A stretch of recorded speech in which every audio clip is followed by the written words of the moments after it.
بلکہ اللہ تعالیٰ فرماتے اعملوا آل داود شکرا، اے آل داود شکر کے لیے کیا کرو، عمل کرو۔ حافظ ابن کثیر رحمۃ اللہ علیہ نے لکھا ہے تفسیر ابن کثیر میں، اور اسی طرح بدایہ میں بھی ہے تقریباً، کہ حضرت داؤد علیہ السلام کے گھر میں ہر وقت کوئی نہ کوئی فرد گھر کا وہ اللہ کی بندگی میں، نماز میں مصروف رہتا تھا، اسی اعملوا آل داود شکرا کے تقاضے کے مطابق۔ یہی اندازہ دیکھیے سید کائنات اللہ اکبر حضرت محمد الرسول اللہ صلی اللہ علیہ وسلم کی ذات گرامی، اللہ اکبر کبیرہ، اللہ اکبر کبیرہ، رات کا قیام کرتے ہیں اور اتنا طویل قیام کرتے ہیں کہ پاؤں مبارک متورم ہو جاتے، سوج جاتے، پاؤں مبارک سوج جاتے، ورم ہو جاتا ہے ان پر۔ سیدہ عائشہ صدیقہ عرض کرتی ہیں حضور آپ کے تو اللہ تعالیٰ نے پہلے پچھلے سارے گناہ معاف فرما دیے، اللہ نے تو آپ کو بڑا مرتبہ عطا فرما دیا،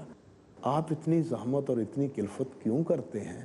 تو آپ نے کیا ارشاد فرمایا، افلا اکون عبدا شکورا، اللہ اکبر، عائشہ میں اللہ کا شکر ادا نہ کروں؟ اب دیکھیے اس نماز کو کیا کہہ رہے ہیں، نوافل کو کیا کہہ رہے ہیں، شکر کہہ رہے ہیں۔ تو نماز اظہار شکر بھی ہے۔ آپ سوچیں اللہ کی نعمتیں صرف زبان پر تو نہیں ہے نا، وہ تو پورے جسم پر ہے، سارا جسم اللہ ذوالجلال کی ایک ایک نعمت سے سرشار ہے، اللہ اکبر۔ یہ آنکھ ہے، یہ جوڑ ہیں، یہ اعضاء ہیں، یہ بال ہے، یہ ناک ہے، یہ دانت ہیں، ہر ایک چیز اللہ کی ایک بہت بڑی نعمت ہے۔ صحیح بات، پورا جسم اللہ کی نعمتوں سے بھرا ہوا ہے، تو پھر اس کی ایک زبان کتنا شکر ادا کرے؟ چاہیے تو اس جسم کو پورے کو شکر کے لیے جھک جائے۔ وہ کسی نے خوب کہا نا، ہر نفس دو شکر واجب ہے، ہاں جی، ہاں جی، کہ ہر سانس پہ دو شکر واجب ہیں، شکر واجب ہے۔ ایک تو وہ گیا اندر سانس، اس پہ شکر کرو، اور پھر خیریت سے باہر آ گیا اس پہ شکر کرو، اس پہ شکر کرو۔ اندر نہ جاتا تو کیا ہوتا، اور باہر نہ آتا تو کیا بیتتی، پھر کیا بیت، بالکل صحیح۔ تو ہر سانس پہ دو شکر نہ آئے تب بھی مصیبت، سانس آیا ہوا رک جائے تو جس کو دمے کی بیماری ہوتی ہے اللہ معاف فرمائے، وہ بھی مصیبت۔ اس لیے نبی علیہ السلام نے حضرت عائشہ رضی اللہ تعالی عنہ کے کہنے پر فرمایا افلا اکونا عبدا شکورا، کیا میں اللہ کا بندہ شکر گزار نہ بنوں؟ نبی علیہ السلام نے ارشاد فرمایا ہے کہ اس جسم میں 365 جوڑ ہیں، یہ حدیث میں بتایا 365 جوڑ ہیں، یہ سارے مہرے اور یہ ہڈی گھٹنے اور پاؤں کے اور ہاتھوں کی انگلیوں کے کونیوں کے، یہ سب ٹھیک ٹھیک ٹھیک، یہ سارے جوڑ 365 ہیں۔ تو نبی علیہ السلام نے فرمایا ہر جوڑ پر شکر لازم ہے، ہر جوڑ پر شکر لازم ہے۔ اس سے پوچھے جس کو آرتھرائٹس کا پین ہوتا ہے، وہ جو یورک ایسڈ کا پین ہوتا ہے، اس سے پوچھے، پھر پتہ چلتا ہے کہ جناب ایک ایک جو جوڑ ہے، ہر جوڑ پہ شکر ہے، اللہ ہر جوڑ پہ شکر، کتنی نعمتیں ہیں۔ پھر نبی علیہ السلام نے ارشاد فرمایا کہ جو آدمی سورج نکلنے کے بعد 2 رکعتیں پڑھتا ہے، اللہ 2 رکعتیں پڑھتا ہے، 2 نفل، 2 نفل پڑھتا ہے، تو جسم پہ یہ جتنے انعامات ہیں ہر جوڑ پہ شکر کے، وہ 2 نفلوں سے پورے ہو جاتے ہیں۔ اچھا، وہ 2 نفلوں سے پورے ہو جاتے ہیں، یعنی پورے جسم پہ جو شکر لازم تھا ہر جوڑ پر، وہ 2 رکعتیں پڑھنے سے، 2 نفل سورج نکلنے کے بعد پڑھنے سے کیا ہے، شکر پورا ہو جاتا ہے۔ اشراق، ہاں اشراق، اسے اشراق ہی کہہ لیں، ہاں جی، اشراق کہہ لیں، دعا کہہ لیں، وہ تو وقت کی تقسیم کی بنیاد پر ہے سورج نکلنے کے بعد کی بات، اشراق بھی اس کو کہتے ہیں اصطلاحاً۔ تو آپ یہاں ان سے اندازہ کیجیے، کہنے کا مطلب یہ تھا کہ یہ نماز کیا ہے، شکر بھی ہے۔